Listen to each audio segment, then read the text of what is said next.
Hello and welcome to this FPL Gameweek 30 deal sheet video with me, Holly Shand.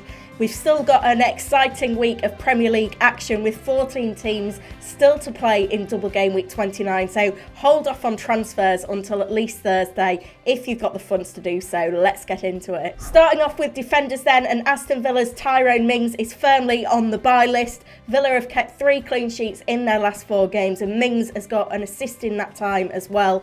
And when we look at his utility in the upcoming fixtures, we know that Aston Villa have a fixture in blank game week 32 as well, so the stars are aligning. We've got the form and we've got the fixtures going forward, so he's a good buy right now.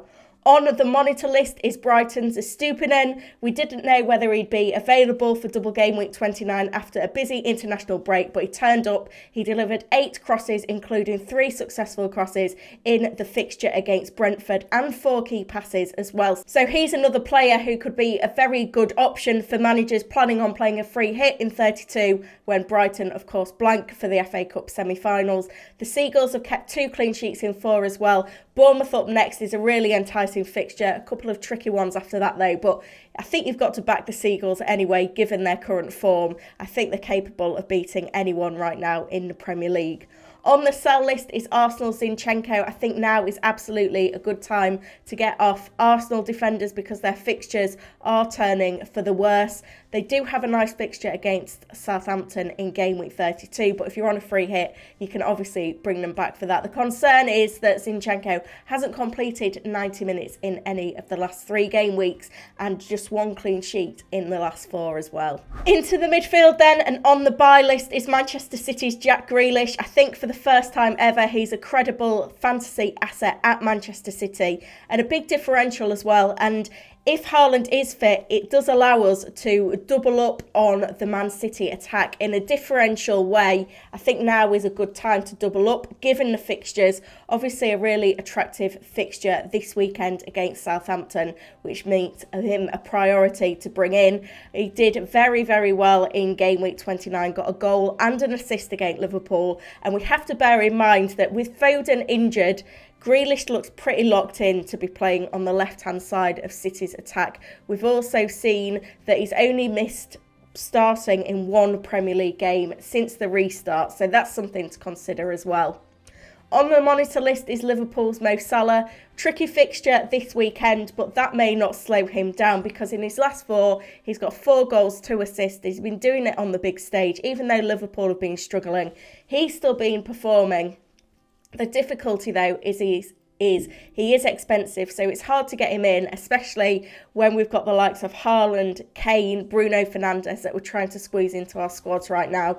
Do we find a place for Salah? But if you are chasing, then Salah could be a really good option, especially if you've not got the free hit left, because he's going to be an important player to cover in that blank game week 32. And Liverpool, of course, have a double in game week 34 as well. On the sell list though, another player from Liverpool is Cody Gakpo. I'm not sure if he's first choice anymore. We've seen Luis Diaz playing himself into fitness. He's going to be a contender soon. We've got Jota as well. So I think those 5% nearly of managers that have Gakpo should be looking to move him on soon. Try and get to a City midfielder. I think he'll get far more utility from a Grealish than a Gakpo over the next couple of game weeks. But of course, this does depend on whether you're planning on free hitting or not in blank game week 32. Moving into the forward line, and on the buy list is Erling Haaland. Obviously he missed out in double game week 29 with that groin injury, but Southampton is a fixture that we really want to own him for in FPL, so we need to now be looking at that route back to Haaland. Obviously don't make the move until later in the week when we know his injury status. City don't have the early kickoff on Saturday, so it's unlikely we'll get firm news of his availability before the deadline, but it's something that we need to keep an eye on. The pity is that we can't really trust him with the captaincy unless you're planning on backing him from the bench because of that injury niggle. And we do need to be aware that Champions League football returns the midweek after game week 30. City have a double-legged tough tie against Bayern Munich, so there could be motivation there for Pep to protect Haaland for the Champions League and potentially bench him against Southampton.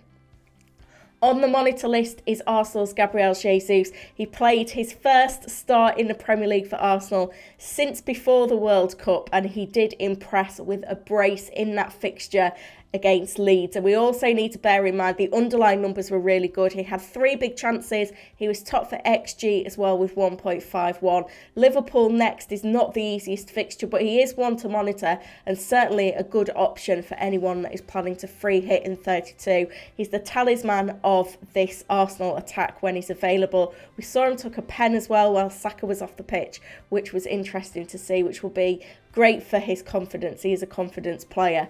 On the sell list is Brentford's Ivan Toney. As we record this video on Monday morning, he is still 1 yellow card away from a 2-match suspension.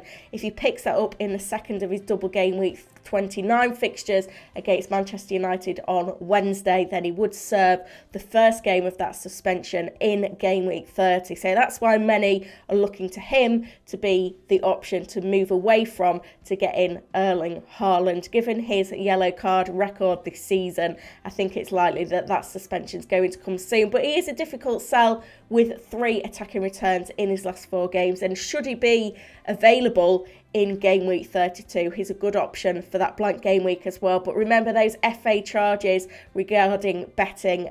There's a hearing for that due in April, which we're now in as well. So it's a double-edged sword with Toney right now.